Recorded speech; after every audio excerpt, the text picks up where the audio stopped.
En el libro de Hechos, ¿no? Ajá. Muy importante, que nos relata el comienzo de la iglesia cristiana. Porque el comienzo de la iglesia cristiana, de los gentiles, cuando hablamos de iglesia de los gentiles, hablamos de que el evangelio primero llegó a los judíos en el Pentecostés. Amén. Eran todos judíos. Pedro se levanta, da un discurso y reciben el Espíritu Santo. Los judíos, desde ese momento, los judíos comienzan a hablar de Jesús. Pero había una gran disputa ahí entre los que recibían a Jesús y eran gentiles y los judíos cristianos. Entonces los mandaban a circuncidar, a hacer una marca. Y los judíos no se juntaban con la gente gentil porque ellos los llamaban inmundos. Había una gran confrontación en el comienzo de la iglesia cristiana, en los comienzos ahí de la iglesia cristiana.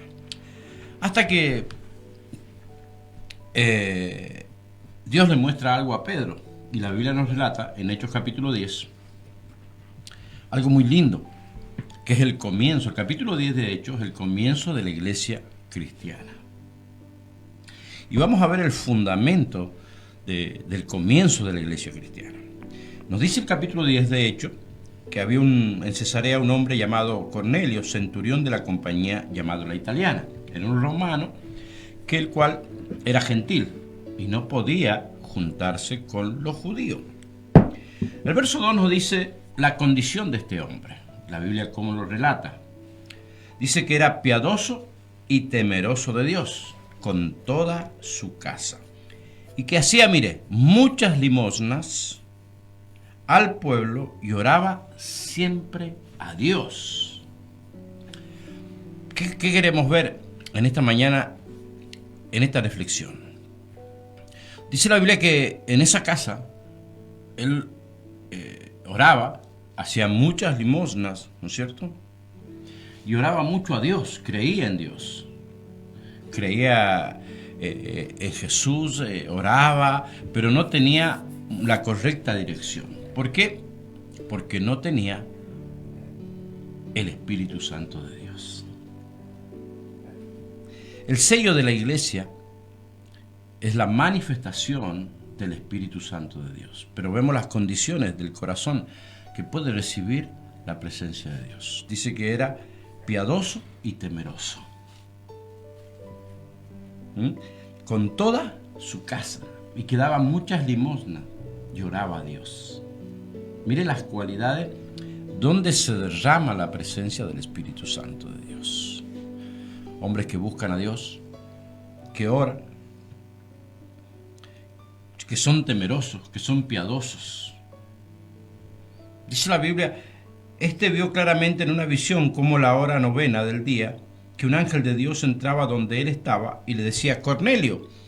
Él mirándole fijamente y atemorizado dijo, ¿qué es, Señor? Y le dijo, tus oraciones y tu limosna han subido para memoria delante de Dios. Y es una clave muy importante para nosotros poder recibir la manifestación del Espíritu, el bautismo, el don de la salvación en nuestra vida. Porque el don de la salvación no es algo que nosotros podamos lograr por nuestros méritos, pero sí hay una condición en el corazón del hombre. Hay una tendencia a ser piadoso, una tendencia a ser temeroso de Dios, una tendencia a las buenas obras. Dice que él daba limosna al pueblo. A pesar que los judíos eran esclavos de ellos, él no lo veía así. Él veía una igualdad. Y dice la Biblia que este hombre había agradado a Dios en sus oraciones y limosnas. O sea, Dios ve el corazón que es generoso, el corazón que es piadoso, que tiene misericordia por las grandes necesidades de nuestra sociedad. Y le dice que sus oraciones habían llegado a Dios. Fíjese, aquí todavía no se había derramado la gracia de Dios. Aquí el conocimiento que este señor hombre Cornelio tenía era un conocimiento muy superficial de la gracia de Dios, pero él igual oraba a Dios. ¿Y qué queremos ver con esto? Que si no hay un corazón piadoso, temeroso de Dios, y que no invierte en la obra, en las obras buenas, dice, porque era generoso con sus limosnas. O sea, las limosnas era hablar de las ofrendas. Él no cumplía la ley, sino que era ofrenda que daba a Dios.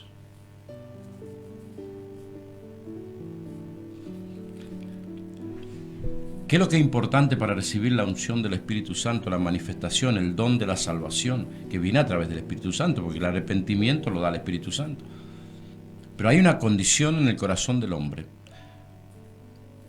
piadoso, temeroso, ora a Dios, lo reconoce a Dios, ¿no es cierto? Y ofrenda a Dios. ¡Wow! Lo importante que es. Es muy importante que nos detengamos en esto y pensemos cómo está nuestro corazón.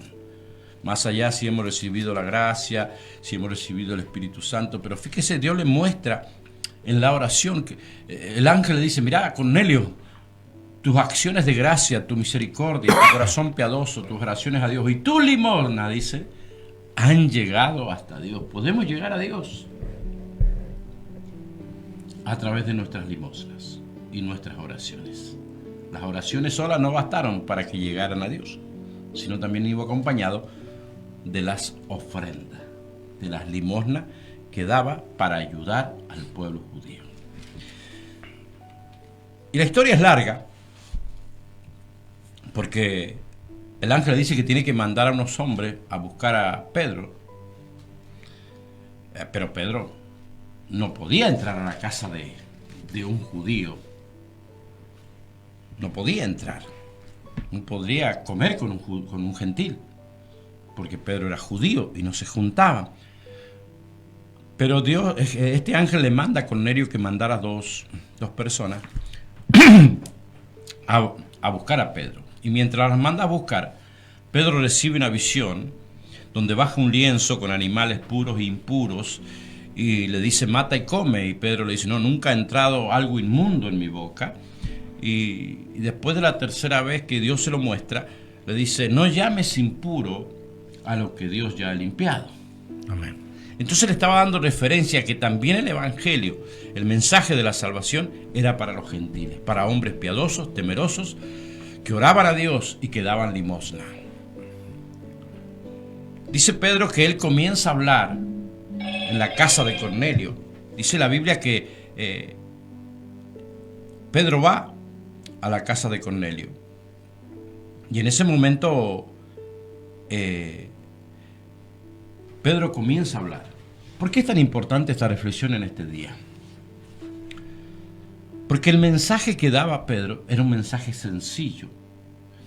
Y el verso 44 dice: mientras aún hablaba Pedro estas palabras, el Espíritu Santo cayó sobre todos los que oían el discurso.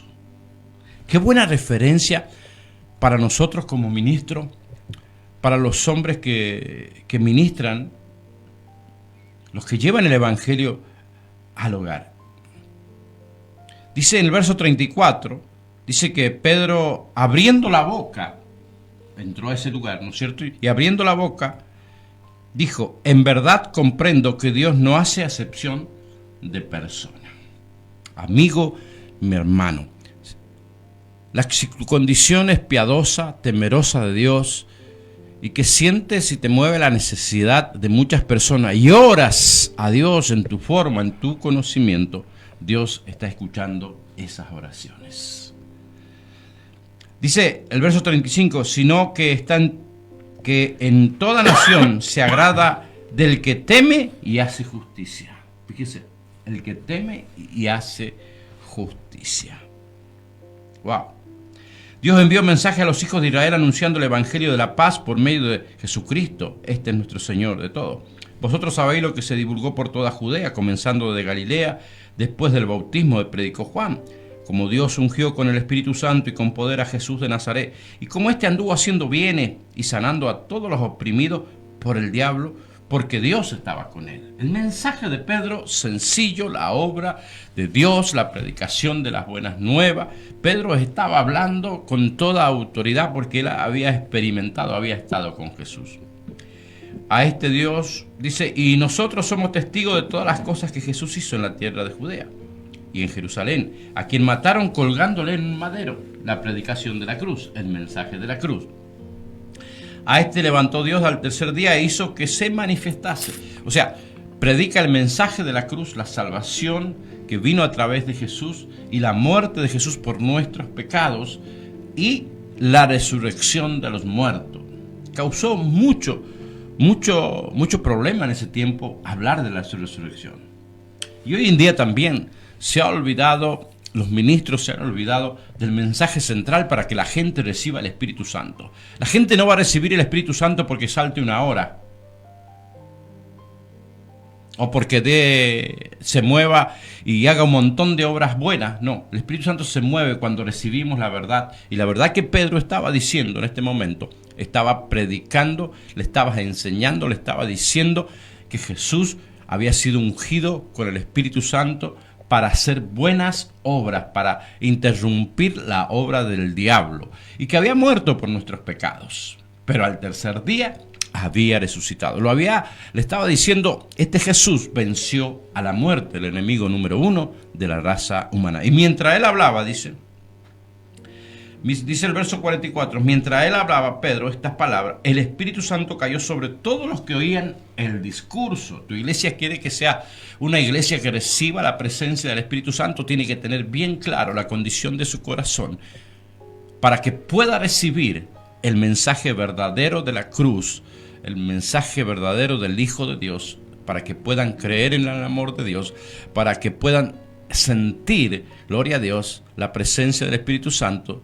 Tienen que tener bien en claro la resurrección de entre los muertos, la victoria que Cristo logró a través de su vida. Le quitó las llaves al diablo de la muerte. Este mensaje era predicado a una casa gentil. Dice la Biblia que Cornelio había juntado a toda su familia, a sus vecinos, a sus parientes, para que el mensaje de Cristo llegara a su vida.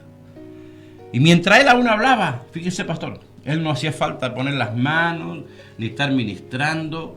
Estamos hablando del comienzo de la iglesia cristiana, la base apostólica del comienzo de la iglesia cristiana. Mientras él aún hablaba estas palabras, el Espíritu Santo cayó sobre todos los que oían el discurso. Amén. Y los fieles de la circuncisión que habían venido con Pedro se quedaron atónitos de que también sobre los gentiles se derramara el don del Espíritu Santo. Con Pedro habían venido creo que 6 personas que eran judíos, cristianos, marcados, circuncidados, ¿no es cierto? Tenían una mezcla de ley, una mezcla de gracia, creían que el evangelio solamente era para ellos, pero Dios en su corazón tenía planes diferentes, muy diferentes a lo que nosotros tenemos hoy en día. Él no hace acepción de persona. Él busca corazones que sean piadosos, temerosos, que oren a Dios de la forma que sea, que lo reconozcan como un creador y que den limosna. Dice, porque los que oían hablaban en lenguas y que magnificaban a Dios. La señal del Espíritu Santo no es que el que no habla en lengua no tiene el Espíritu Santo, pero había una señal ahí, había una señal. Entonces respondió Pedro, pues ¿acaso alguno puede impedir el agua para que sean bautizados? Esto es que han recibido el Espíritu Santo también como nosotros. Y mandó bautizarse en el nombre del Señor Jesús. Entonces le rogaron que se quedase por algunos días. ¿Qué es lo que marca la diferencia de una iglesia verdadera, de un hogar verdadero? Es la manifestación del Espíritu Santo de Dios. La búsqueda, porque Cornelio buscaba. Si tú estás buscando en esta mañana un cambio de dirección en tu vida, no te lo va a dar la religiosidad, no te lo va a dar la obra. Somos salvos por gracia Y esta gracia se derramó ahí en la casa de Cornelio, la primer casa gentil que recibió la visita del Espíritu Santo. Quizás tu casa puede ser la primera casa de toda tu familia que reciba el don del Espíritu Santo. Pero tiene que haber una disposición muy importante en nuestra vida. Tiene que haber una tendencia al temor, a la oración, a la búsqueda de Dios. Gloria a Dios. Muchas veces nuestras necesidades son permitidas por Dios para que busquemos esa presencia de Dios. En breves palabras hemos podido relatar cómo fue el comienzo de la iglesia primitiva. Y eso no tiene que cambiar. La palabra de Dios no tiene que adaptarse a la moda de este tiempo, sino las personas se tienen que adaptar a la palabra de Dios. Lea Hechos capítulo 10. Y hay cosas muy importantes que nosotros tenemos que absorber de este capítulo, de esta palabra de Dios, para dirigir nuestra vida correctamente como hombres, como mujeres, como papá, como mamá, como ministros, para traer la bendición. Cornelio trajo la bendición a todo su hogar. Varón, mujer que me estás escuchando, puedes llevar la bendición a tu hogar. Dios no hace acepción de personas. Así que ponte en marcha. Activa tu corazón. Créele a Dios. Es un tiempo de gracia. La Biblia dice que la salvación no es por obra, sino es por fe. Y es un don de Dios. Amén.